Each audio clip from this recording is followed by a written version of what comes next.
Hi, my name is Phil. I like talking about politics, and in this video I'd like to discuss the extent to which Brexit has weakened the UK to the extent where we are now being invited to back down by America or risk a trade war over something pretty pathetic. But first, if you'd like to be notified of daily news and politics, please subscribe to the channel and click the bell notification icon. So there are a number of things that highlight the weakness of the UK now that we've been isolated, or we've isolated ourselves quite frankly by leaving the EU, but few are as easy to show as our relationship with the tech giants. The UK government has plans to address the serious situation whereby these mega corporations make a fortune here, just like everywhere else, but will pay effectively nothing in tax. Now, I don't know about you, I have no confidence that any Conservative government, much less this one, has any intention to actually tax these companies fairly. They will always bat for the billionaires. And I hope to highlight this in just a moment, but for now, I'll say that any moves at all to actually get these companies to pay taxes, even the poor amount that will be due, is welcome. Only it wasn't so welcome to the United States because President Biden's government are threatening to apply punitive tariffs to UK imports in retaliation if we go ahead with this policy. And here's where it gets absolutely ridiculous. Now, before this, when I say this, you might think to yourself, oh, come on, Phil, it's April the 1st. It's April Fool's, isn't it? The report was written before today. It's in the BBC. I'm thinking it's accurate. So this report, as I say, in the BBC, claims that the intention of the US government is to apply tariffs that would be expected to make an extra $325 million to compensate for the amount that they believe will be raised by taxing American tax giants. Now, tech giants, behave yourself, nothing giant about their taxes. $325 million. $325 million. And this is what I mean. Yes, any attempt to get individuals or businesses to pay taxes on their income, whatever they make in a particular territory is welcome. But like I said, I've no confidence that the UK government would genuinely tackle the problem. £250 million is what that amounts to. Is that all they expect to make by taxing all these massive corporations? Now, bear in mind that when Facebook were fined in the United States for their role in the Cambridge Analytica scandal, it was for $5 billion. And that was considered nothing more than a slap on the wrist because the committee, there was 5 in it, but 3 of them were Republicans. So Republicans controlled that. And they'd benefited from Facebook's naughtiness. They weren't interested in punishing them. $5 billion was the equivalent of like a parking fine for them. And we're talking about only raising $325 million from all of these tech giants, not just Facebook, all of them. But anyway, that aside, it's another example of how these huge businesses highlight where we are in the pecking order. For example, the EU have been challenging these same businesses for years. There has been stamping of feet, public campaigns against the legislation, but ultimately these businesses fell in line and they adopted EU standards. Now let's go back to that Cambridge Analytica scandal, and everyone involved wanted to talk to Facebook boss Mark Zuckerberg. You know, he had to appear before congressional committees. Of course he did. There was no way he was going to refuse to do that. He also had to appear before an EU committee. He dutifully did that too. And the British Parliament also demanded that he appear before them. Nah, can't be arsed, mate. That's what he said. And he never appeared before our Parliament. Neither he nor any large tech company would dare ignore a summons from the United States or the European Union. But we have no teeth. Or if we do, we refuse to bear them. I do sometimes wonder if he might not have turned up to Parliament if the government hadn't said, look, Zuckerberg, you're either appearing now next week or you're not allowed to operate in this country. You know, if we took a harder line. Sometimes these huge companies, when they're trying to argue about getting out of paying their fair share of tax, because they can't justify it. There's no way of justifying it. So what they do is they say, well, you get wider benefit from the jobs we create and so on. As if they'd up sticks and leave the country if they had to pay any tax. It's absolute nonsense, of course. Nobody is talking about fleecing them. They'd still be making massive profits.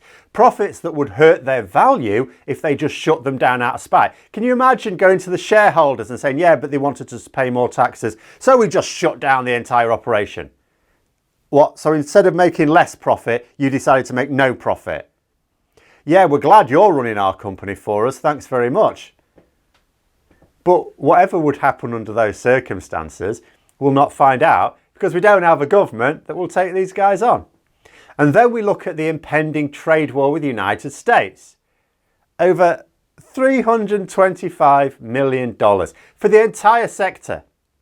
The CEOs of those corporations make more money on an individual basis, never mind the money the corporations make, just the CEOs make more money than that taking a piss.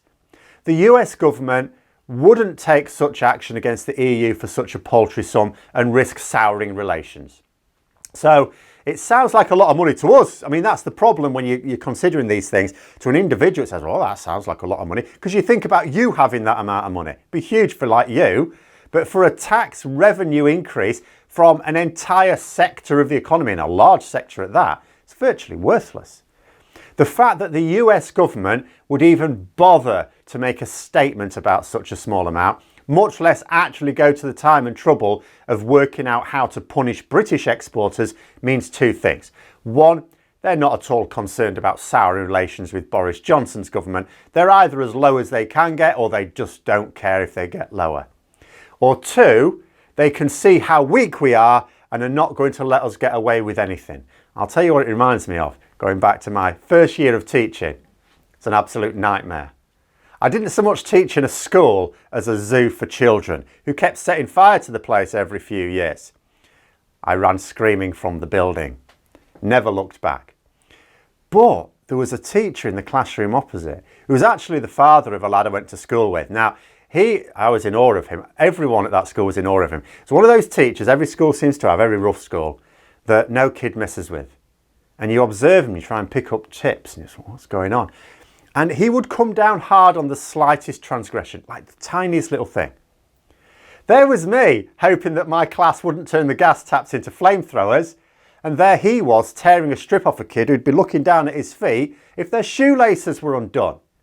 Is it a big issue? No, you just say tie up your shoelaces. But by coming down hard on that, it wasn't worth it for any of his students to actually step out of line on something more serious. That was the genius of it. That's how it worked. It just wasn't worth it for those kids to even think about doing anything genuinely naughty. And this is what the US is doing to us. They don't care about $325 million. The tech giants don't care about it. It's worthless. My reading of the situation is that by taking this line, what they're actually doing is keeping us in a box. They're keeping us on a very short leash. You do exactly as we tell you, they're saying. And then, if you're very, very good, we might give you a trade deal that is entirely in our favour. Of course, when it comes to that pecking order, it can also show that the real power in the world is from the tech giants themselves. Because I can't imagine that the US government actually want to go to the hassle of starting a trade war with anyone right now. So even us. So it shows the extent to which they don't want to antagonise these powerful corporations. It could be seen as not so much the US government wanting to stamp on our unwelcome moves by the UK, but the tech giants doing so by proxy. But the lesson is the same.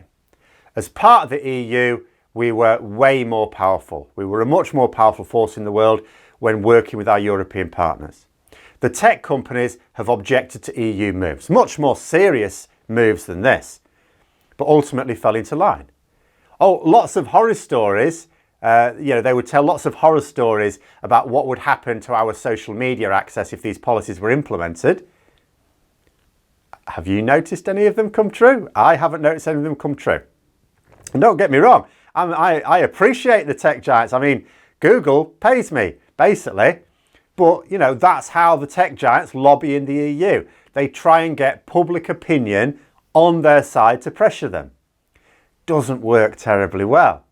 But if the UK does something they don't like, even tries to take some small proportion of the money they make while wiping their arse, they unleash their dogs in the American government to deal with us. It's not just Biden's dog that bites. So now Johnson has two options. One, abandon this policy and show the world that he has no backbone, and more importantly, whilst he's in charge of it, neither does the UK.